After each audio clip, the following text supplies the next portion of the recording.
kasabay ng bahagyang pagyukod ng ulo o paibabang tingin at pagsambit ng mga salitang nagpapahayag ng pagbati, paggalang o pagpupugay.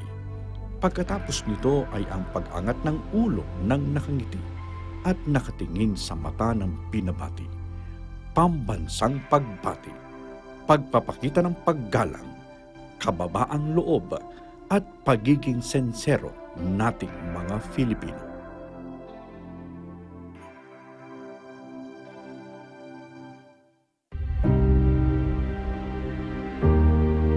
It says the best defense is still containment. We are in uncharted territory. High level volume 450. The fire on to 100%. Standing by. Constructioning.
Hello, Alma Angeles. We're moving to the next stage of the pandemic, and as the world resets to the new normal, we find ourselves seeking the right balance between health and livelihood, constantly adjusting the boundaries between liberty and responsibility. On tonight's headlines.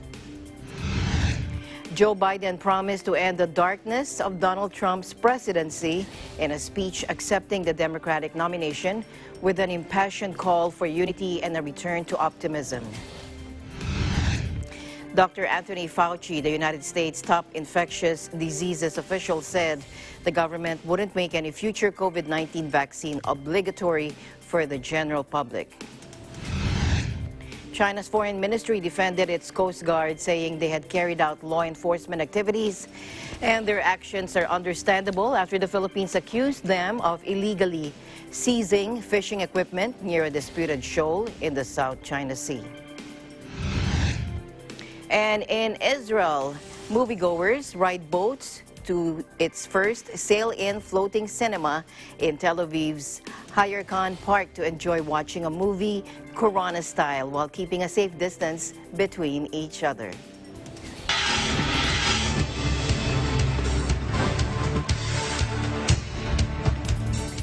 Joe Biden promised to end the darkness of Donald Trump's presidency in a speech accepting the Democratic nomination with an impassioned call for unity and a return to optimism. Speaking in his hometown of Wilmington, Delaware, but with an audience almost entirely online or on television, Biden's acceptance speech reflected the enormity of the shutdown that has upended life across the U.S. in the battle against the deadly coronavirus. Take a look. The current president has cloaked American darkness for much too long. Too much anger, too much fear, too much division. Here and now, I give you my word. If you entrust me with the presidency, I will draw on the best of us, not the worst. I will be an ally of the light, not the darkness. It's time for us, for we the people, to come together. And make no mistake, united we can and will overcome this season of darkness in America. We'll choose hope over fear, facts over fiction, fairness over privilege. I'm a proud Democrat, and I'll be proud to carry the banner of our party into the general election. So it's with great honor and humility, I accept this nomination for President of the United States of America. And now history has delivered us to one of the most difficult moments America's ever faced. Four historic crises, all at the same time. A perfect storm. The worst pandemic in over 100 years. The worst economic crisis since the Great Depression. The most compelling call for racial justice since the 60s. And the undeniable realities and just the accelerating threats of climate change. So the question for us is simple. Are we ready? I believe we are. Character is on the ballot. Compassion is on the ballot. Decency, science, democracy, they're all on the ballot. Who we are as a nation, what we stand for, and most importantly, who we want to be, that's all on the ballot. And the choice could not be more clear. No rhetoric is needed. Just judge this president on the facts. 5 million Americans infected by COVID-19. More than 170,000 Americans have died. By far the worst performance of any nation on earth. Now, Biden is on his third White House bid after failing to win the nomination in 1988 and 2008. But after months of relentless mockery from President Trump and other Republicans who claimed that Biden is senile, the veteran politician's speech was markedly fluent and always full of passion. In 1972, Biden's wife, Nelia, and their 3 children were returning home from Christmas shopping in Delaware when their car was hit by a tractor trailer at an intersection. Nelia and Naomi, 1-year-old, were killed. In 2015, Biden's eldest child, Beau, died from brain cancer at 46. The former vice president opened up about his grief. And after all this time, the president still does not have a plan. Well, I do. If I'm your president, on day 1, we'll implement the national strategy I've been laying out since March. We'll develop and deploy rapid tests with results available immediately. We'll make the medical supplies and protective equipment that our country needs. And we'll make them here in America, so we will never again be at the mercy of China or other foreign countries in order to protect our own people. We'll make sure our schools have the resources they need to be open, safe, and effective. In short, we'll do what we should have done from the very beginning. Our current president has failed in his most basic duty to the nation. He's failed to protect us. He's failed to protect America. And my fellow Americans, that is unforgivable. As president, I'll make you a promise. I'll protect America. I will defend us from every attack, seen and unseen, always, without exception, every time. Look, I understand. I understand how hard it is to have any hope right now. On this summer night, let me take a moment to speak to those of you who have lost the most. I have some idea how it feels to lose someone you love. I know that deep black hole that opens up in the middle of your chest and you feel like you're being sucked into it. I know how mean and cruel and unfair life can be sometimes. But I've learned 2 things. First, your loved one may have left this earth, but they'll never leave your heart. They'll always be with you. You'll always hear them. And second, I found the best way through pain and loss and grief is to find purpose. As God's children, each of us have a purpose in our lives. Now, fireworks greeted Joe Biden as he exited the Chase Center in Wilmington, Delaware, where he accepted the Democratic Party's nomination for U.S. president. Biden leads in almost every national opinion poll and also in the crucial swing states. Meanwhile, the scene stealer at the Thursday's Democratic Convention was not a politician or Hollywood A-lister, but a 13-year-old boy whose stutter has substantially improved through the help of the man at the center of the gathering itself, Joe Biden. Braden Harrington said in a touching video aired on the event's final night that he had met Biden while the candidate with the blue-collar roots campaigned in New Hampshire earlier this year. Take a look. And without Joe Biden, I wouldn't be talking to you today. We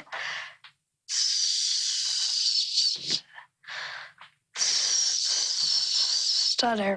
It was really amazing to hear that someone like me became vice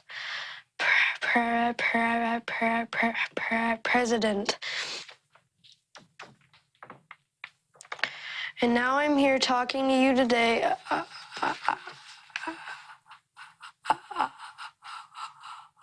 about the future, about our future. My family often says when the world feels better, before talking about something normal, like going to the movies. We all want the world to feel better. We need the world to feel better. I'm just a regular kid, and in a short amount of time, Joe Biden made me more confident about something that's bothered me my whole life. Now, as a child, Biden, now 77, was hampered by a stutter so severe he was cruelly nicknamed Dash.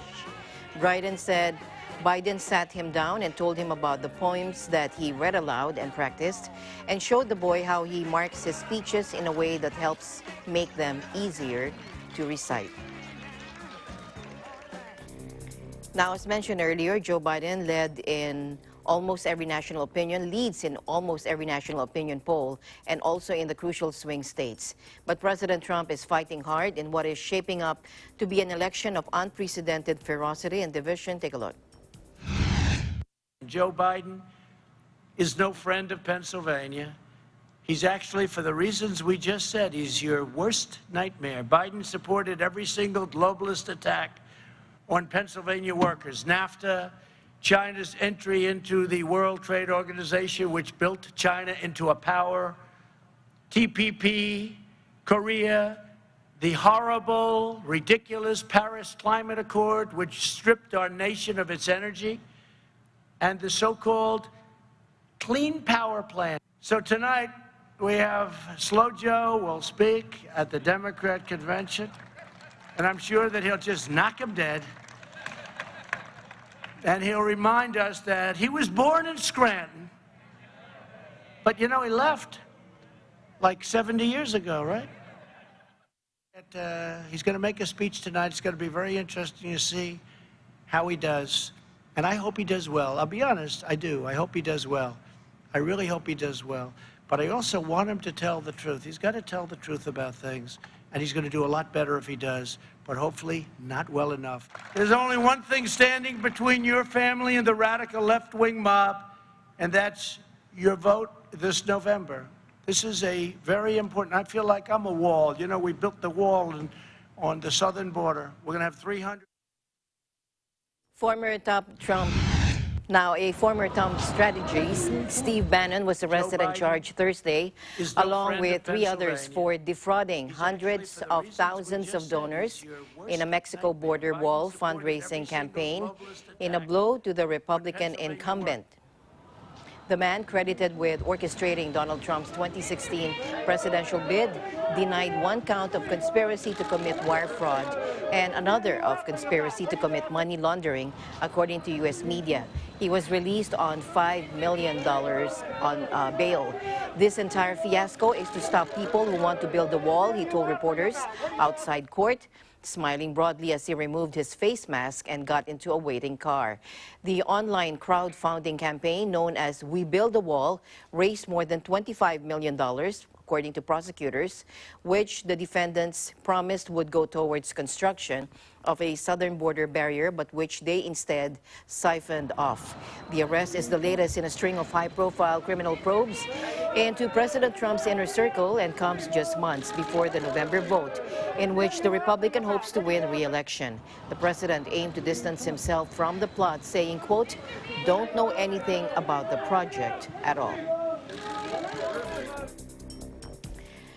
In Belarus, the Belarusians will never accept President Alexander Lukashenko's leadership. That is according to the opposition challenger, Svetlana Tikhanovskaya, at her first press conference since fleeing to Lithuania last week.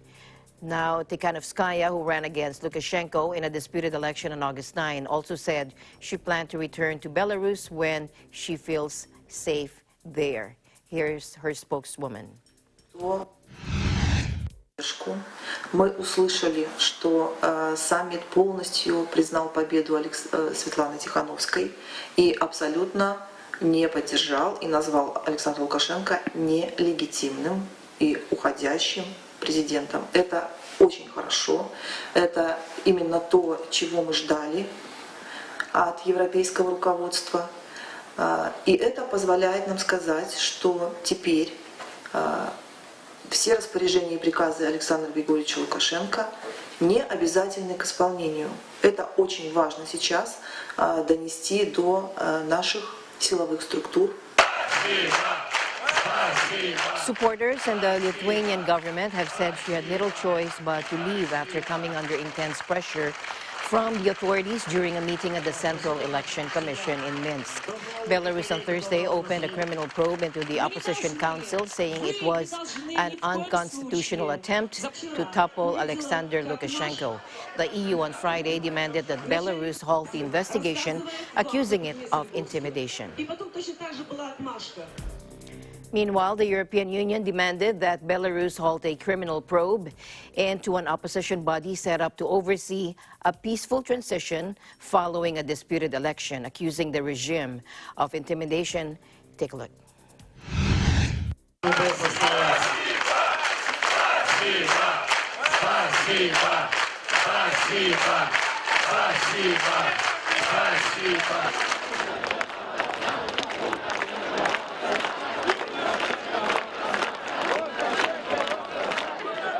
Вся эта вопиющая несправедливость и беззаконие показывают нам, как работает эта гниющая система.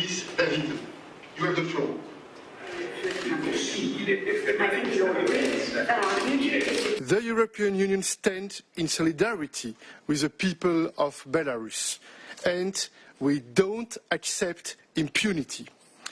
On August 9th, Belarus held elections. These elections were neither free nor fair and did not meet international standards. We don't recognize the results presented by the Belarus authorities.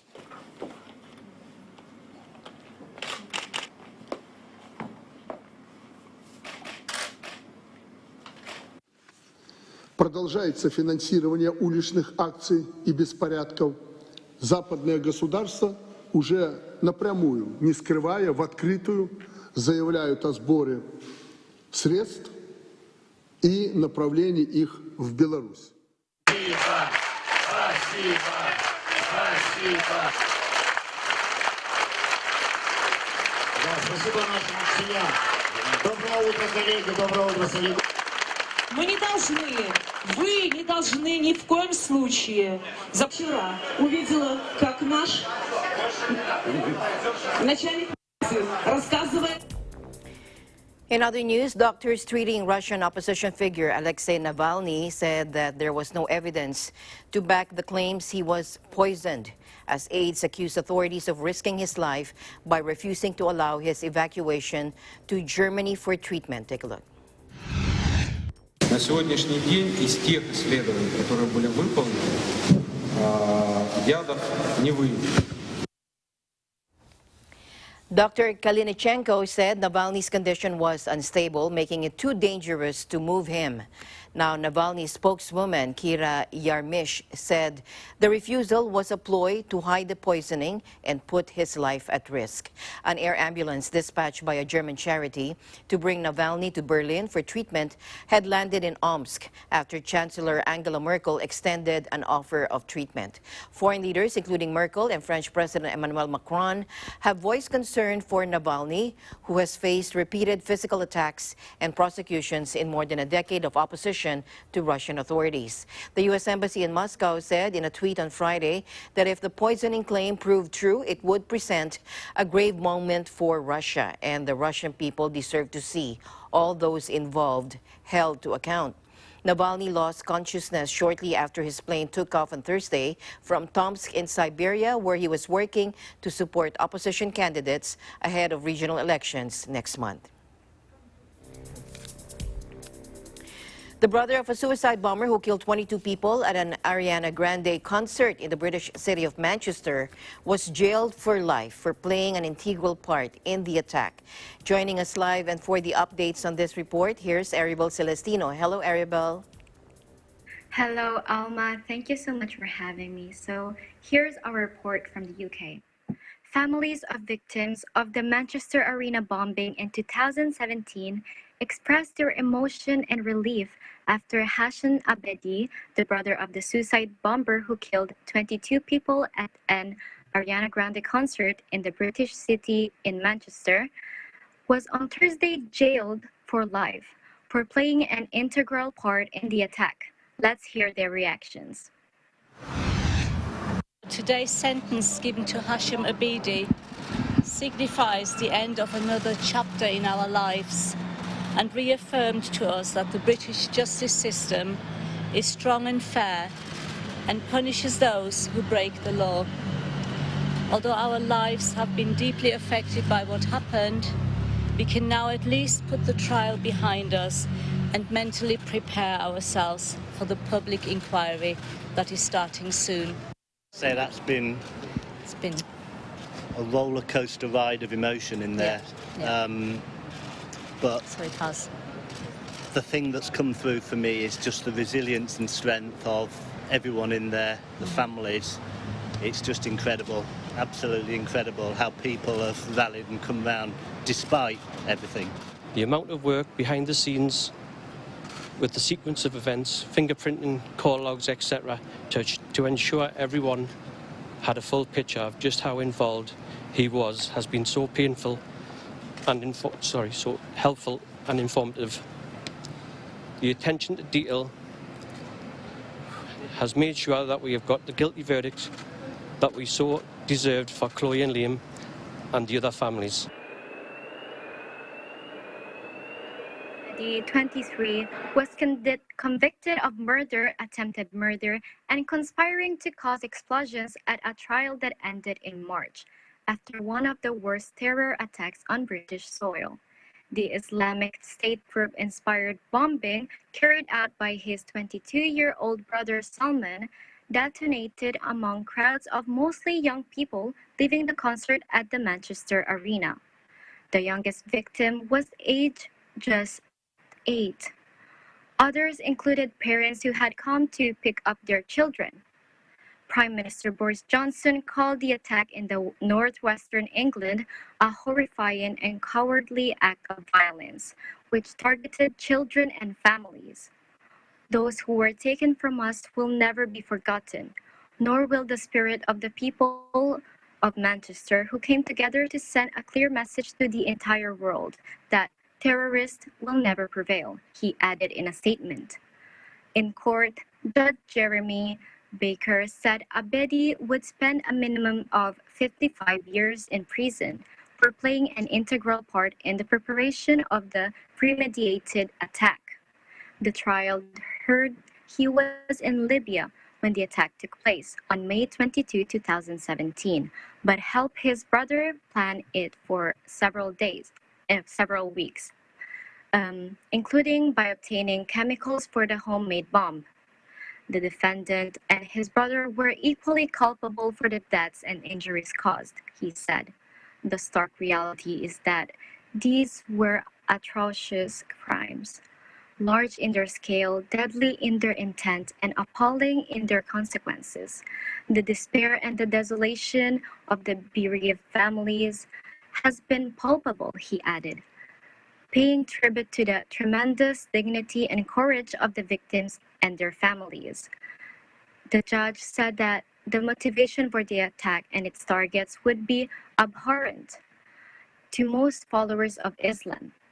But he said Abedi could not be given a whole life term, ensuring he would never be released.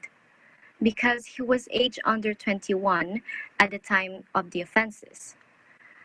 The almost 3 years that Abedi has already spent in custody would count towards the sentence until he was eligible for parole. But he added he may never be released. That's it. Back to you, Alma. All right. Thank you very much, Aribel, for your update on that report. Thank you, EBC UK Bureau. Thank you so much, Alma, for having me. From the United Kingdom, I'm Aribel Celestino, and we live in interesting times. Thank you, Aribel. Dr. Anthony Fauci, the United States top infectious diseases official, said the government wouldn't make any future COVID-19 vaccine obligatory for the general public, though local jurisdictions could make it mandatory for some groups, like children. Take a look. Question from another student. Would you support a nationwide mandate of the COVID vaccine once it comes out? No, definitely not. You don't want to mandate and try and force anyone to take a vaccine. We've never done that. You can mandate for certain groups of people, like health workers, but for the general population, you can't. I mean, here at my own hospital at the NIH, we get influenza vaccines. And if you refuse with no good reason other than you just don't want to take it, then we don't allow you to take care of patients on the wards during the influenza season. So that's a mandate. But we don't want to be mandating from the federal government to the general population. It would be unenforceable and not appropriate. Still reeling from a deadly port blast that ravaged their Beirut homes and businesses, Lebanese warily braced themselves on the eve of a new coronavirus lockdown. Lebanon is to partially close down for 2 weeks to stem a string of record daily infection rates that have brought the number of COVID-19 cases to 10,952, including 113 deaths. Take a look. I mean, I'm not sure what this country can take much more than what's already been happening to the country. I mean, the explosion was already, we've had an economic situation that's been going on for 7-8 months already. We've had the banks issues, we've had the lira devaluation, we've had the dollar issue. We've had a lot of consecutive things that were happening like right after the other, and then you had the big explosion where we lost a lot of people. I mean, the country's devastated, and then all of this amidst COVID that's been going on.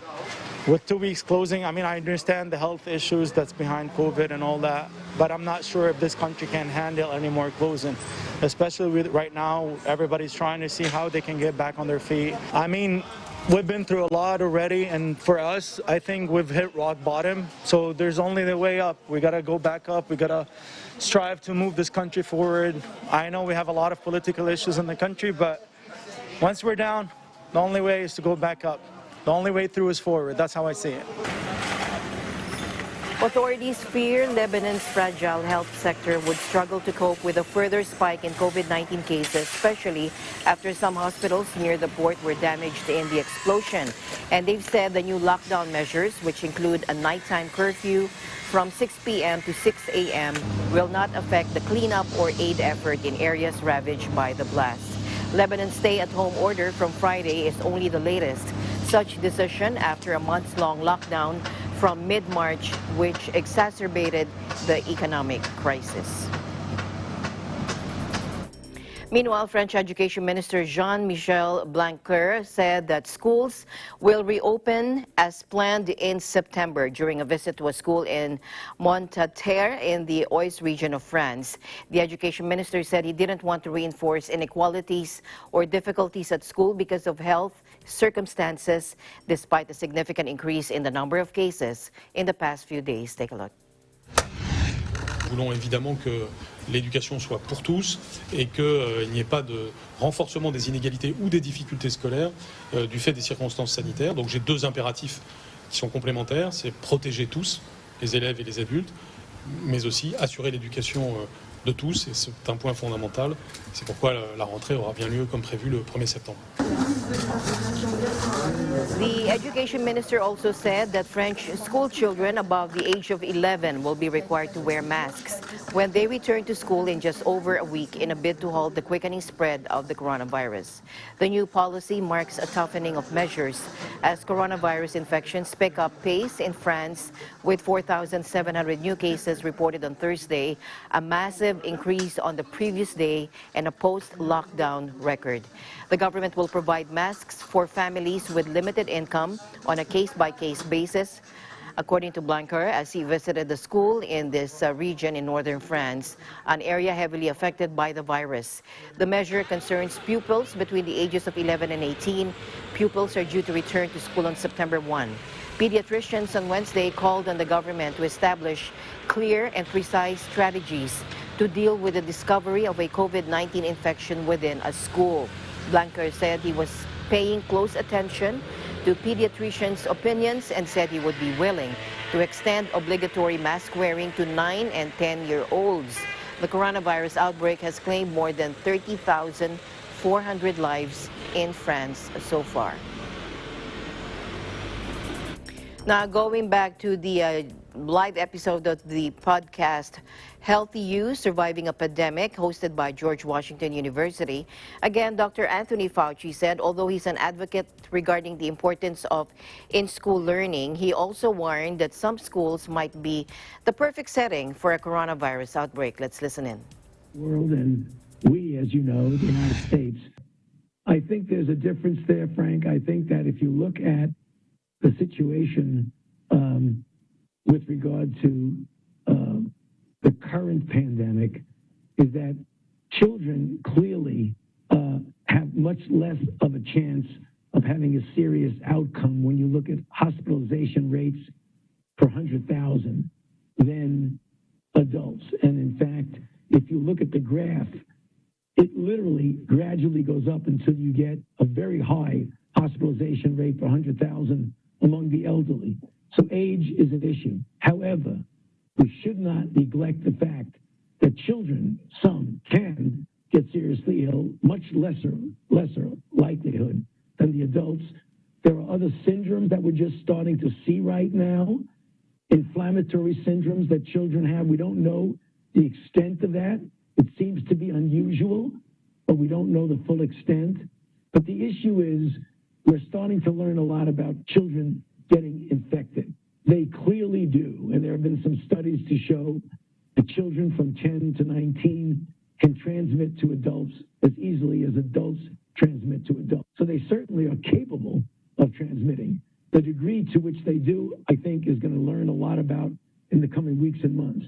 We would like to see, I would like to see, a consistent message about schooling, consistent to guide the local authorities who make the decisions about school. Where should that consistent message come well, from? It could come from the federal health authorities like myself, and I've said, and I'll say it right here to you, Frank, that we live in a big country that is very heterogeneous with regard to the level of virus. And you've got to look at what's going on in the community. If you are in a green zone where you have literally less than 10 per 100,000 cases per 100,000 population, that you could probably open the schools with a considerable degree of impunity. When you get to a yellow zone that have 10 to 100 cases per 100,000, where there's virus in the community, you might want to modify the things you do. Have some physical separation, mask wearing, outdoor classes if possible, situations where you have hybrids, some online, some in person.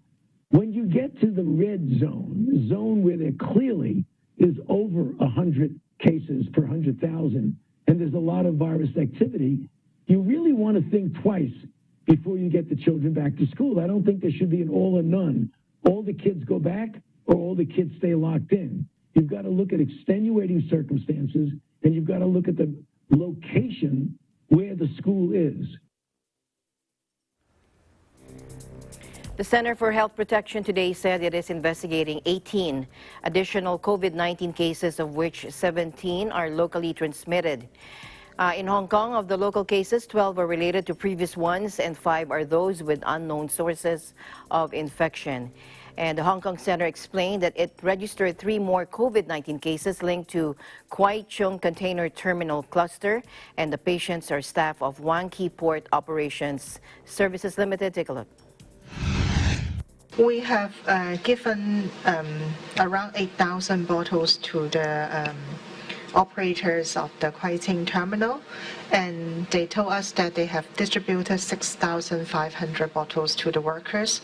So there are still some spare bottles that are available for maybe some workers who are at the back end or who seldom go to work so frequently, they can still obtain the bottles. So we understand that the Kwai Chung terminal has closed yesterday morning, so there may be some delay in sending the bottles to our laboratory. I understand 3,700 bottles has been tested already.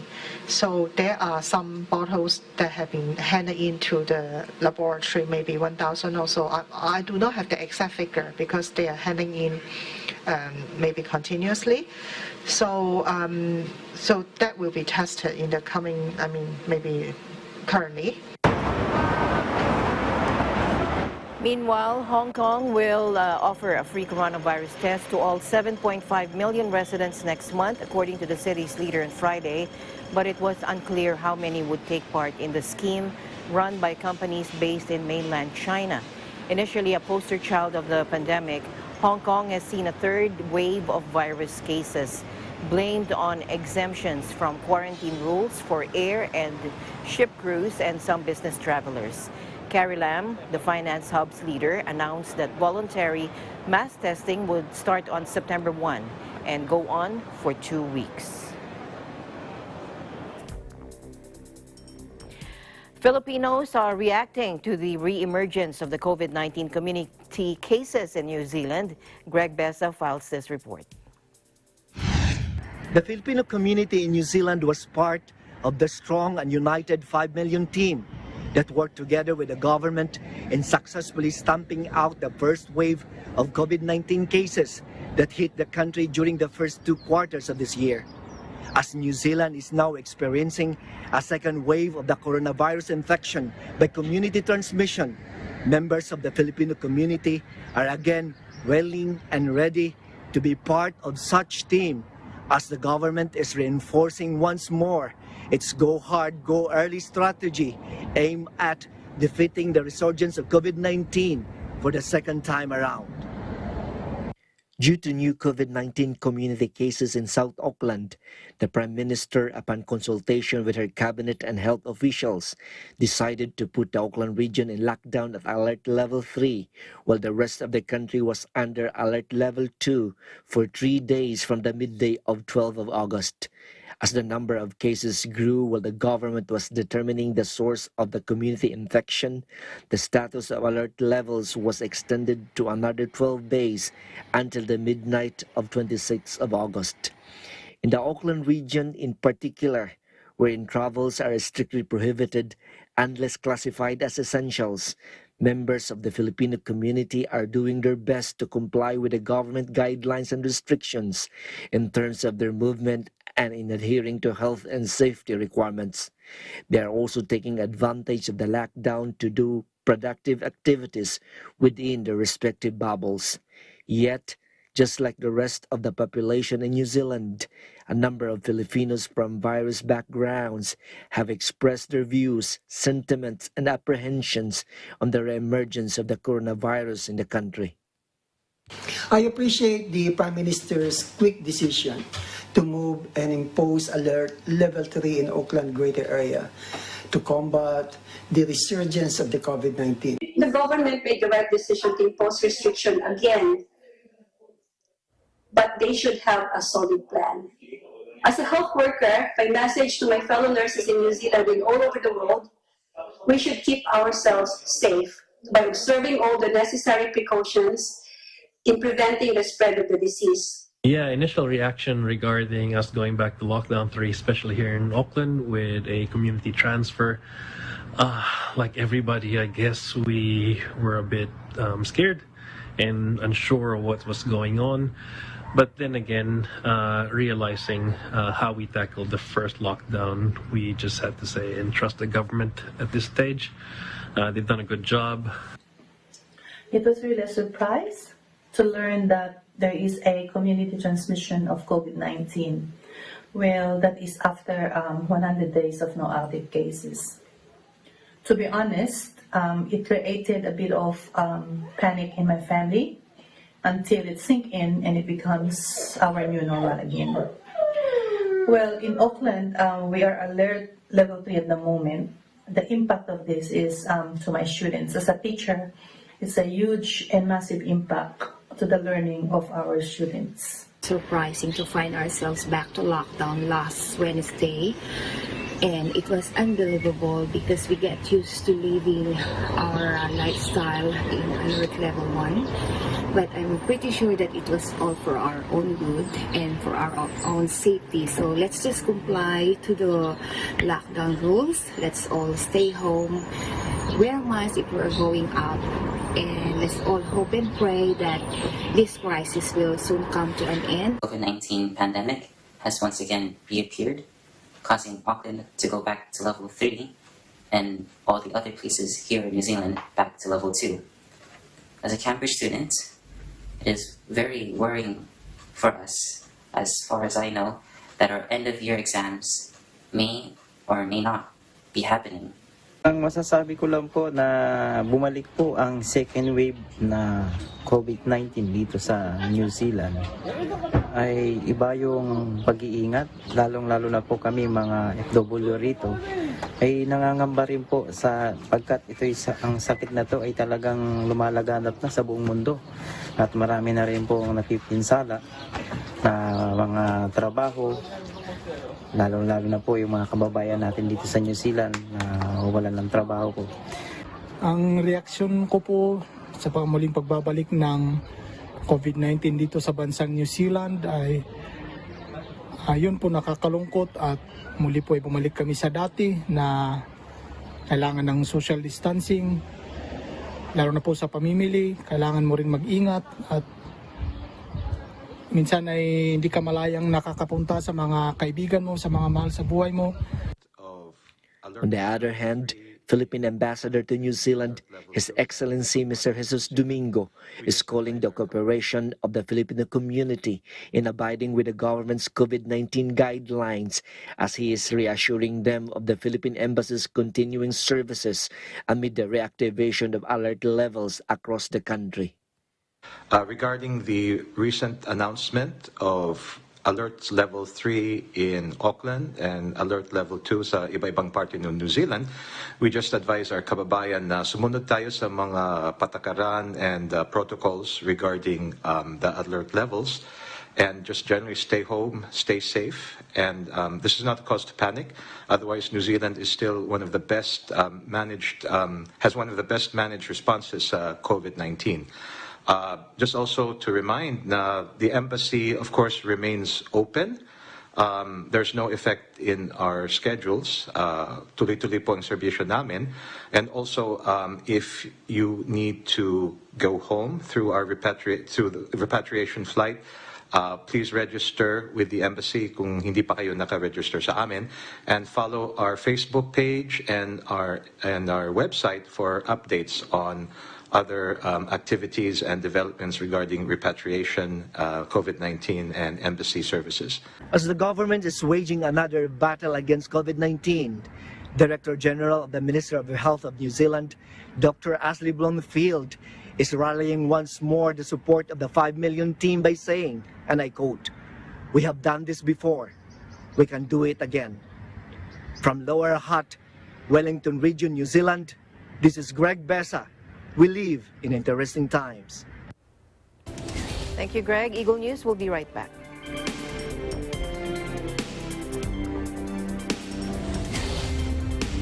Mula noon hanggang ngayon, gabay natin ang MTRCB ratings sa matalino at responsableng panonood.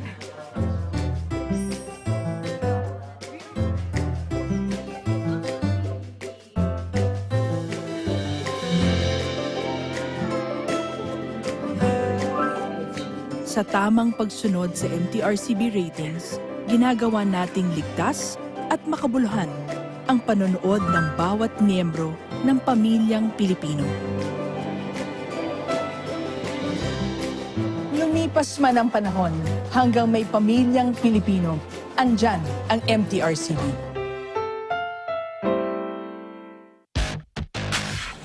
Passengers here are in for a ride.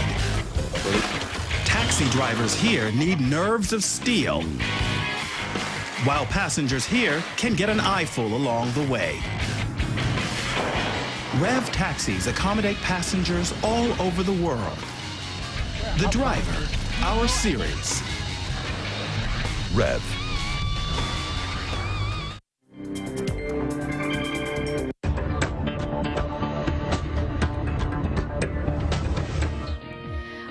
Welcome back. The coronavirus pandemic may have driven as many as 100 million people back into extreme poverty, according to World Bank President David Malpass, warning this on Thursday.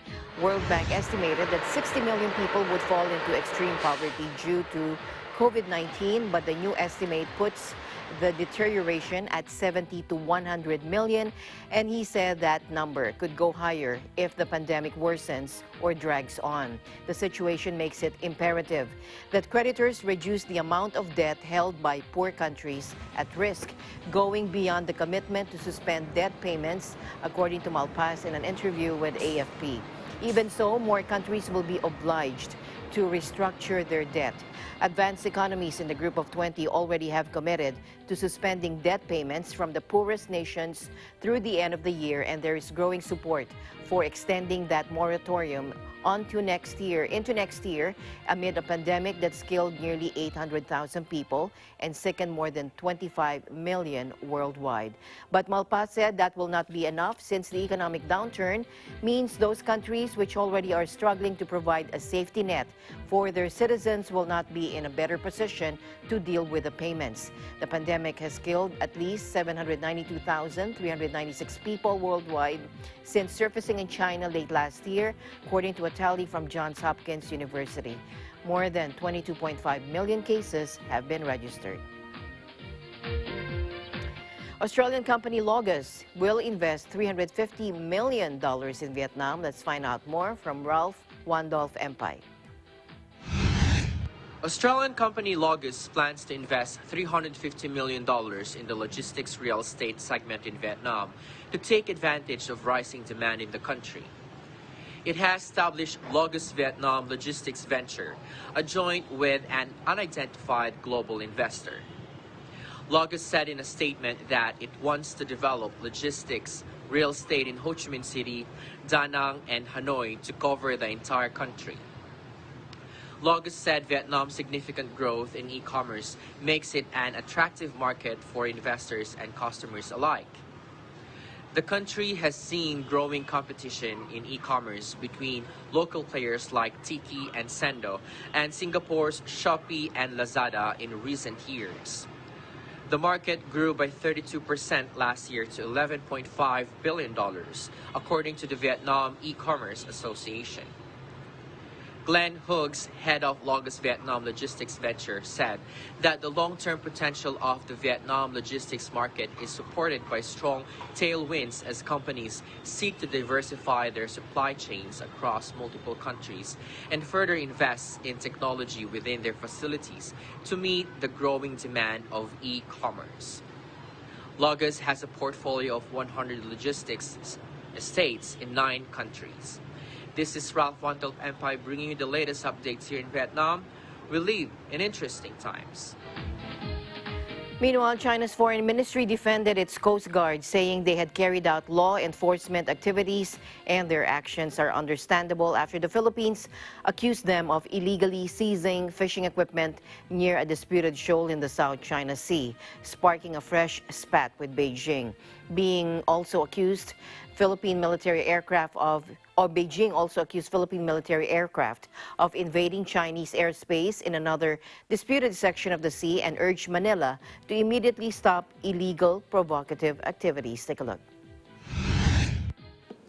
中国海警在中国黄岩岛海域依法开展执法活动，无可厚非。菲方派军机侵入中国南沙驻守岛礁邻近的空域，损害了中方主权和安全。中方敦促菲方立即停止非法挑衅活动。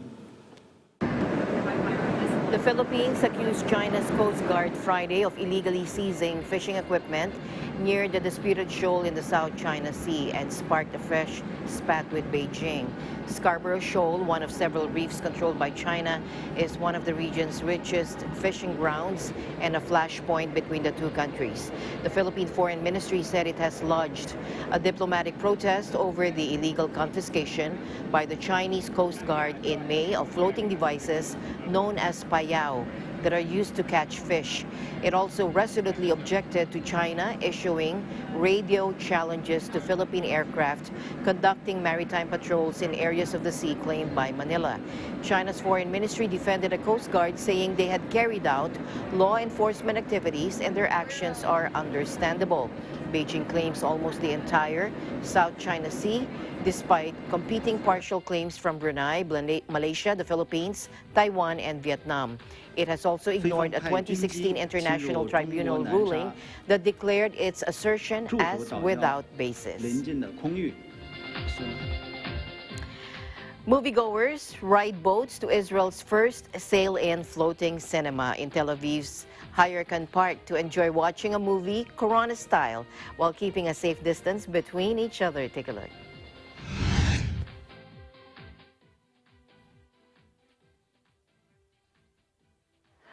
We came from Tel Aviv to Tel Aviv to enjoy the cinema Corona style. Great time on the lake. The kids enjoyed it. The family really enjoyed it. Being on the boat tonight was amazing. There was great winds. You feel like you're in the ocean, but really you're in the lake with a huge screen, great volume, and kind of the kids really enjoying looking at the open skies. Really great cinema in the open air. With indoor film theaters shut because of the coronavirus restrictions, the Tel Aviv municipality launched the floating cinema to allow residents to catch a movie in the open air while still keeping a safe distance from each other. The floating cinema provided seating aboard 70 pedal and rowing boats set in the Yarkan Park Lake, 2 meters apart to maintain social distancing. Tel Aviv municipality said this.